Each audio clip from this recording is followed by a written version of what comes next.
Hi everybody, I'm Jay with the Green Onion. Thanks for joining me today, and I hope you all are very well. For those of you joining me the first time and possibly viewing this video the first time, thank you for your time.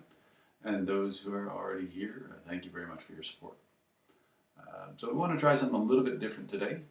We're going to go over a topic, and this particular topic is going to be kind of like the power of positive thought.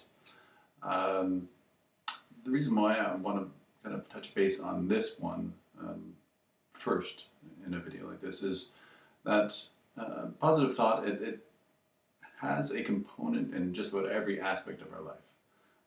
And that can be just how we perceive day-to-day living. It can be even how a particular element works for us, like, say, a treatment. That being said, it's an interesting phenomenon. And on that note, I'm going to bring to the table the placebo effect. So that's basically a combination of positive thought and belief. Like a placebo in medicine is used to help figure out the efficiency, efficacy of a particular drug, element, supplement for a certain treatment. So they actually have a control group where they have two individual groups, one getting the actual treatment and one getting a placebo. The interesting thing is that there's time and time again large portions of the people in that placebo group that are suddenly showing signs of significant improvement. And it has absolutely nothing to do with what's being taken, because that placebo drug is typically something like a sugar pill. It doesn't do anything. So that phenomenon is kind of undergoing a lot of study, and we're seeing what positive thought can do just in day-to-day living. Now imagine, if you will, a kind of small bubble around you, a shell, not the thin one, but a shell nonetheless. Something that's kind of protecting you. Now the shell that I'm referring to is basically your perception.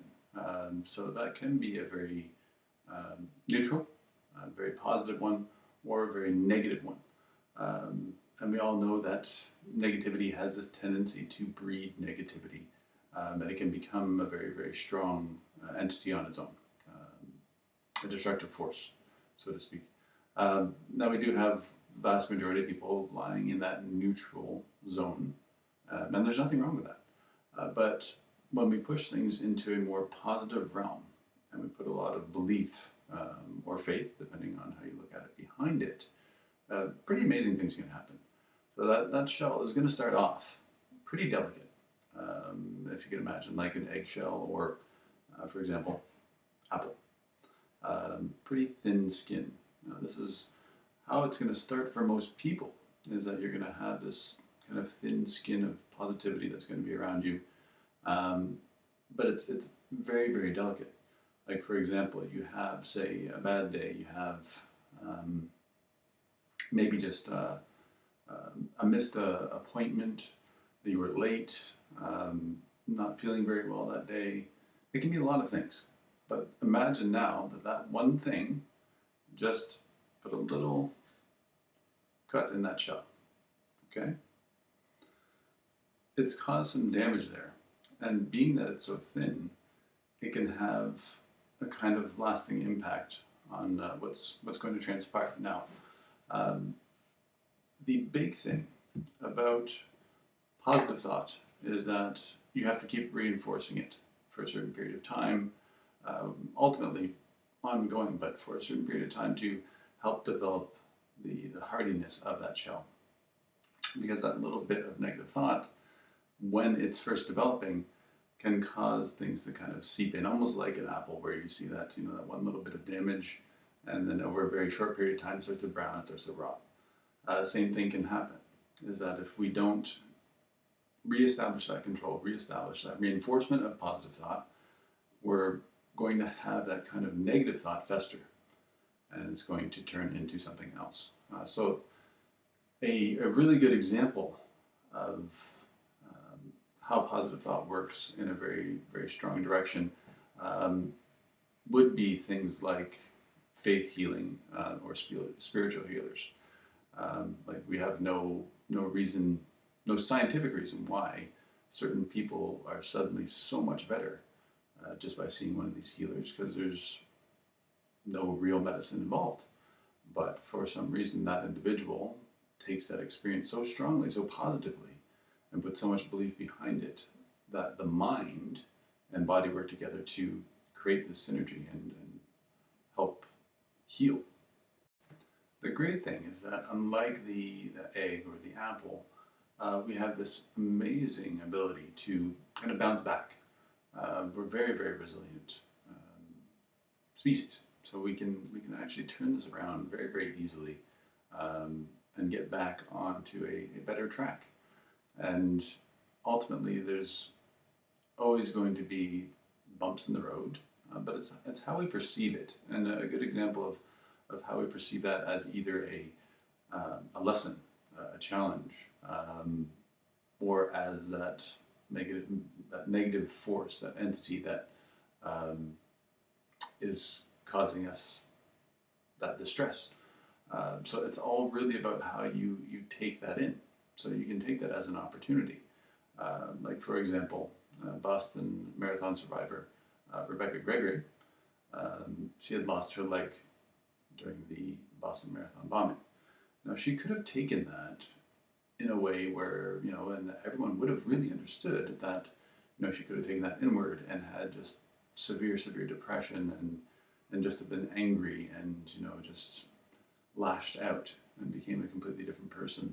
Well, she took that as an opportunity. She saw that as a means of getting people together. She saw that as a means of people coming together for support of this thing, and really not expressing much acknowledgement towards those people that caused the harm in the first place. So it turns something from a negative into something positive again. And now she's striving to do these different things, and the way she looks at life, saying things like, "I can still rock a dress," like that's inspiring, and she's going to continue to inspire other people. So it's really all a matter of how you deal with that particular instance, that situation, and it can be something very minor, it can be something major. You may have a particular ailment that comes into play, injury, and it may be something as simple as a slip and fall. You may have forgotten a birthday, and that to you was very, very important because you maybe have a lot of respect and adoration for that person, and you feel really bad about it. Now, for myself, I too have gone through my share of times and tough times in my past, and I even went to a very negative place, very dark place, and it took effort. It took and that reinforcement I'm talking about to keep pushing that momentum forward towards something more positive again. I basically was at a point where I was telling myself that I was very unlucky, that bad things were just kept happening, and what's wrong with me, and things are never going to get better. I kept telling myself that. Well, guess what? Things weren't getting better, and I did have misfortune happening simply because I was programming basically my life, programming what was about to happen to me, what was about to transpire, because of what I was believing. Believing what I was hearing, because that was what I was telling myself. And you are always going to be the strongest voice, whether that's in your head or actually heard. So what I started to do, with the help of some people, they were very big supporters, is I started to tell myself, just one day at a time, I am a lucky man. I started to look at the opportunity or bright side to everything that I could. Even something that seemed to have no bright side, I would try and find that bright side. It goes a long way. It really does. It can make the difference between feeling trapped and depressed and lost, and start to just shed a little bit of light on that situation, and you start to feel a little bit more invigorated, a little bit more empowered and happy and confident, um, because you start to look at yourself differently. And that can go a long way to changing just your life in general, the path that you're on.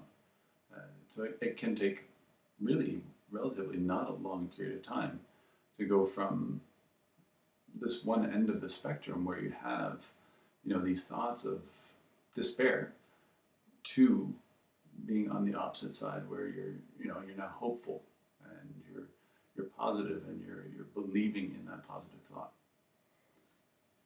So what I'm recommending is over the next week, 2 weeks, month, a few months, even a year, is that you just try something small, very small. So it can be maybe even based on a workout, because I know a lot of us are into fitness, trying to make ourselves feel better, look better, whatever it may be.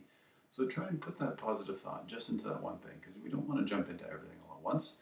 It's probably going to make things hard and stressful to try and maintain. So you just do one thing small for now. So maybe that's going to be that you're trying to lose weight in that particular workout routine, that you just want to feel less pain, more energy, whatever it may be. But put that thought in place. So, for example, for weight loss, believing in a particular program. So, say whatever that program is, you put some belief behind the fact that, okay, this is going to work for me. I'm going to have more energy as a result of this. I'm going to feel less pain because of this. And you keep pushing that thought. You keep thinking, this is going to work for me. I'm going to feel better over that period of time. And I'd like to find out from you guys what happens over that progress. We'll just kind of touch base here and there and just see where we're at in that particular line. The other thing I did want to bring up is that you may have noticed that you're going to be hearing pauses, things like that when I speak. I'm doing this basically from a just non-practice take. So I'm just throwing this out there so that you guys can see things just as they are. Very ad-libbed reality, because that's the place where we all live, is we just live life on the cusp. So I don't think that I want to be doing these things that are very, very rehearsed in practice, because I want you to see reality. But that's just my take on things. That's something that I really wanted to discuss today, and I want to hear your thoughts too. So by all means, definitely comment to this video or comment on the page itself, and let's see what you think, as we can open up the discussion on this. But thank you very much for your time today. And again, my name is Jay. I'm with The Green Onion. I hope you all have a fantastic day. Lots of love.